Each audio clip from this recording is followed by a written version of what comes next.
Okay, so numbers with exponent zero का meaning क्या है कि suppose we have a number a and a का पावर इज़ ज़ीरो, तो इफ़ एक्सपोनेंट और power of exponent and power same thing है, आपको पता है ए रेस्ट पावर ज़ीरो में a is base and exponent और पावर इज़ ज़ीरो।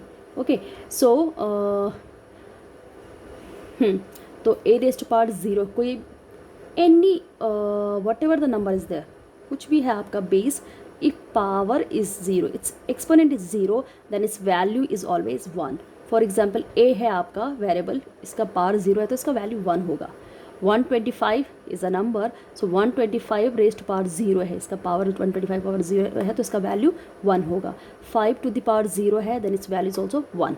अब ये तो it means if power of any number, इधर the number is a big number और small number, if its power is 0, power means exponent is 0, then its value is always 1। अब इसके पीछे का reason क्या सीक्रेट क्या है? सीक्रेट कुछ नहीं है, ये है कि पावर 0 मीन्स कि suppose we have 2 raise to power 3 divided by 2 raise to power 3। Division में बेस आपके सेम है, तो हम क्या करते हैं, law according to the law कि डिवीज़न में बेस सेम है तो पावर क्या होती है, सब्ट्रैक्ट हो जाती हैं। ओके, तो 2 रेज़ टू पावर 3 माइनस 3 हो गई, तो 2 raise to power 3 minus 3 means 2 raise to power 0। तो हमने क्या कहा कि 2 रेज़ टू पावर 0 का मीनिंग 1।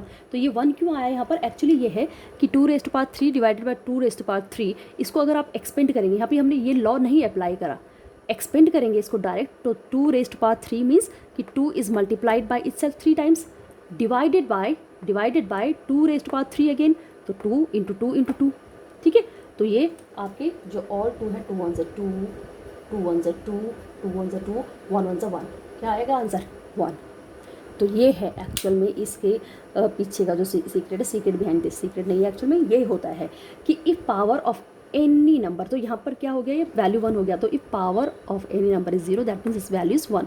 तो पावर समझ गए ना, यहाँ पर बेस सेम है तो पावर आपकी बेस सेम है तो पावर सब्ट्रैक्ट हो जाती है। तो इफ़ अब इसमें देखो बेस भी सेम है, पावर भी सेम है, तो कोई भी आपके पास नंबर है जहाँ पर बेस सेम है, पावर सेम है, तो उसकी पावर ऑब्वियसली 0 हो जाएगी, तो उसकी वैल्यू 1 हो जाती है। और एक्चुअल मेथड ये है कि उसको एक्सपेंड करके उसका इस तरीके से 1 आता है। तो आपको ये सब चीज़ नहीं वो करना है, ये सिर्फ अंडरस्टैंड करना है कि हाँ value 1। If anyone asked you कि वाई कि आप किसी ने आपको पूछा कि if 10 raise to power is 0, तो find the value of 10 raise to power 0, तो आप बोलोगे आपको ये सॉल्व करने की ज़रूरत नहीं है, बिकॉज आपको पता है कि 10 रेज़ टू पावर 0 मीन्स 1, तो आप डायरेक्टली बोलोगे 10 रेज़ टू पावर 0 इज़ 1। तो अगर क्वेश्चन आस्क कर सकते हैं कि why 10 raise to power 0 is 1, तो आपको एक्सप्लेन करना है कि 10 रेज़ टू पावर 0 का मीनिंग क्या है एक्चुअल में। ओके, ये है। तो सपोज इस टाइप के भी आपके पास क्वेश्चन आते हैं कि सपोज ये आपका 1057 प्लस 638 इंटू 980 डिवाइड बाई 68 है। Okay, and whole power is 0, ये ब्रैकेट है, all these numbers are inside this bracket, bracket के नांगलों में है all these numbers, and bracket के आउटसाइड में 0 है, ब्रैकेट के आउटसाइड में 0 है, दैट मीन्स कि power of all these number is 0, means ये आप कैलकुलेट करेंगे, इन नंबर्स को कैलकुलेट करेंगे, and whatever the answer you get, कुछ भी आपको आंसर मिलेगा वो आंसर का पावर क्या हो जाएगा? 0। तो आपको पता है कि if power is 0 then its value is 1। तो आपको ये सॉल्व करने की ज़रूरत नहीं है, आप ये सॉल्व नहीं करोगे, होल पावर 0 है, दैट मीन्स फाइनल में लास्ट में आपका वैल्यू 1 ही आना है, तो आप डायरेक्ट 1 ठीक करेंगे।